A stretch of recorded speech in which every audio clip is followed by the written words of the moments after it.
Et 1, et 2, et 5 pour la Maison Blanche, les gars. Est-ce que c'est le moment de dire que c'est le retour du grand Real de Madrid? Parce que ce qu'on est en train de voir est tout simplement impressionnant. Les 4 offensifs sont en train de s'entendre à merveille. Cette équipe est en train de retrouver un élan de vainqueur, les gars.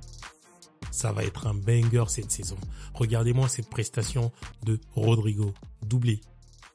On lui demande pas grand-chose, vas-y. Rodrigo, doublé. Le mec, il se pose pas 10 000 questions. Bellingham, tu rates ton ballon, lui, il fout dedans. Il se pose pas 40 000 questions. Il joue à droite, il marque. Il joue à gauche, il marque. Cette formation est tout simplement lancée. Le Real est réveillé. Mbappé qui nous marque un but carré. C'est qu'il ne faisait pas en début de saison. Là, il commence à le retrouver. On sent que cette formation-là reprend de la confiance. Aujourd'hui, il y avait énormément de matchs en Ligue des Champions. J'ai regardé un peu le Real. J'ai aussi regardé surtout le choc de ce soir. Paris Saint-Germain, Manchester City. 2 grands points rapidement et puis on revient au Real de Madrid. Salut à toi, bienvenue dans ce débrief. C'est parti. Alors vous le savez, Manchester City et le PSG, c'était quasiment 2 clubs qui étaient en danger parce qu'ils étaient quasiment au bord de la limite. Mais on sait, c'était 2 formations qui étaient en danger, qui devaient ce soir s'imposer pour pouvoir justement prétendre à une qualification. Alors on sait, Paris ne s'est pas encore qualifié, mais avec la victoire d'aujourd'hui, ils ont déjà fait un grand pas vers les prochaines. Ce match de ce soir face à Manchester City, vous le savez, c'était un grand choc, c'était un duel au sommet, un duel des 2 plus grands techniciens, tacticiens du football européen en ce moment. On le sait, de l'autre côté, il y a Luis Enrique qui est en train de bâtir quelque chose, qui a été victime de nombreuses critiques. Luis Enrique, on se dit que c'est lui qui se prend pour le génie le plus intelligent de l'histoire des entraîneurs en Europe.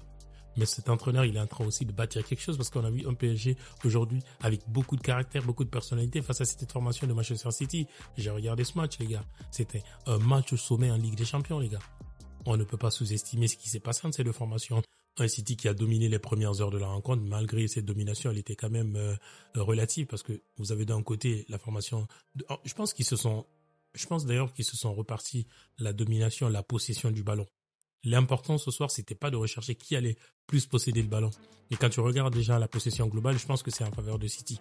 Ou PSG, j'ai pas très regardé ça. Le plus important justement, c'est l'équipe qui s'est imposée. Je pense que Paris s'est imposé, mais Paris s'est imposé comment? Déjà par l'expérience de City. City a commencé très rapidement à marquer. City a réussi à marquer 2 buts. Mais sur cette équipe du PSG avec la gestion de Luis Enrique qui a justement gardé ses joueurs au frais pour pouvoir justement les préparer pour ce niveau de la compétition, les a sortis un par un. L'entrée en jeu de Dembélé, les gars, a tout transformé. Ça a réveillé toute l'attaque du PSG. Barcola a repris de sa force parce que on sait que dans les 45 premières minutes, cette formation du PSG était un peu bousculée. Quand ils sont revenus, ils ont encaissé 2 buts, mais Barcola, il était quasiment éteint. Désiré Doué, il n'a pas encore d'expérience. Mais quand Dembélé est rentré, ça a tout transformé. Je pense que ce qu'il faut retenir de cette rencontre de ce soir, on connaît les buteurs, on ne va pas revenir là-dessus. Dembélé a marqué, Barcola a marqué. Ce qui est important, les gars, c'est la personnalité que cette équipe est en train de se bâtir. Luis Enrique est en train de créer quelque chose au sein de cette formation. Il est en train justement de les amener vers une équipe qui joue collectivement, une équipe qui a de la personnalité, une équipe qui n'a pas peur de regarder les grands clubs dans les yeux. Et cette formation de cette saison, je pense qu'elle peut aller loin. Elle peut aller loin si elle garde les pieds sur terre, si justement avec l'arrivée aussi de Kvaratskhelia, ça va leur permettre justement de retrouver un élan de vainqueur. Ils vont pouvoir faire de très belles choses en Europe. On va revenir sur le match du Real. Le Real s'est imposé face à la formation du Red Bull.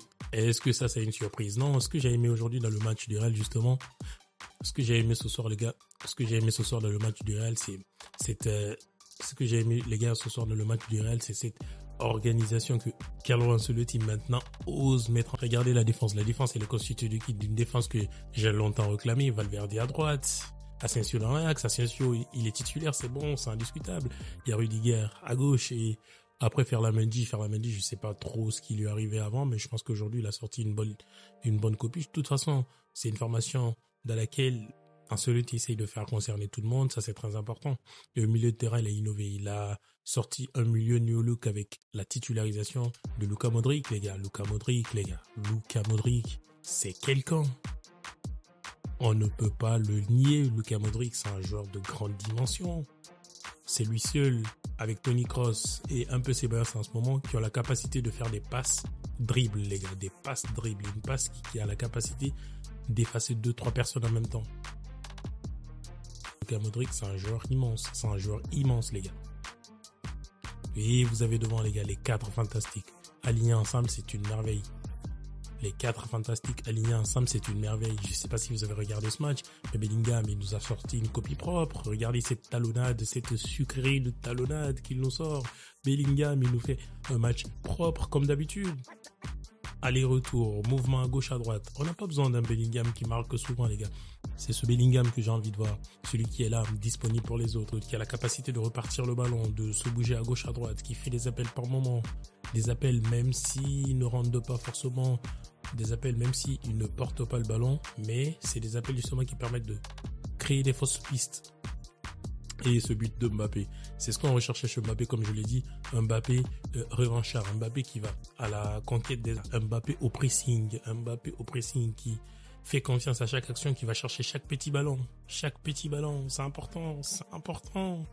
Et c'est ce qu'on retrouve. Et Vinicius, mais Vinicius, on le sait, Vinicius les gars, on le sait, à chaque fois qu'il arrête de créer un parlement sur le terrain, il est bon. 2 buts aujourd'hui. Il a la capacité de faire des faux appels. Regardez ce 5e but qu'il nous marque, les gars. C'est une intelligence, les gars. C'est une intelligence de Vinicius. Il fait semblant d'entrer. Il récupère le ballon, il ressort. Vinicius, c'est un attaquant virevoltant. Il est d'une technicité violente, les gars. Vinicius, c'est le top niveau en Europe. C'est le top niveau. Il est passé à côté du ballon d'or, on sait pourquoi. Mais il mérite quand même d'être là. Aujourd'hui, il nous a fait un match de très très grand niveau, un match, une masterclass tout simplement. Regardez-moi ce but qu'il nous marque, les gars. Il efface toute la défense et il fusille le gardien. C'est vrai que sur ce ballon, il aurait pu servir Mbappé. On sait déjà que quand il est là, ça peut bloquer un peu niveau animation de jeu offensif parce que des fois, il prend les choses pour lui, des fois, il contrôle un peu le ballon. Mais globalement, il permet quand même à l'équipe d'avancer. Et il y avait ce besoin-là aujourd'hui de tirer la couverture de son côté. On le sait, Mbappé a brillé récemment, il va falloir que lui aussi rebrille. C'est normal, c'est un peu ça le problème de riche que le Real a cette saison. C'est vrai que ces 4 fantastiques, ces 4 offensifs alignés ensemble dans des grands matchs, ça va être compliqué. Mais dans des matchs comme ça, je pense que ça va vraiment péter. Il va falloir juste que Ancelotti retrouve un équilibre pour que cette équipe justement puisse mieux percer sur le plan européen. Très gros match de la part de l'équipe, 5-1. Je pense que l'équipe elle va quasiment se qualifier contre Brest parce qu'il ne reste pas grand chose à faire en Ligue des Champions tout simplement. L'équipe du Real va se qualifier. Gros match de City. Paris justement qui se crée quasiment son ticket pour le prochain tour. Il lui reste juste un match contre Stuttgart. Il y a eu d'autres matchs mais on ne peut pas revenir sur tous les matchs. Merci à toi de m'avoir suivi. À très vite pour de prochaines analyses. Ciao.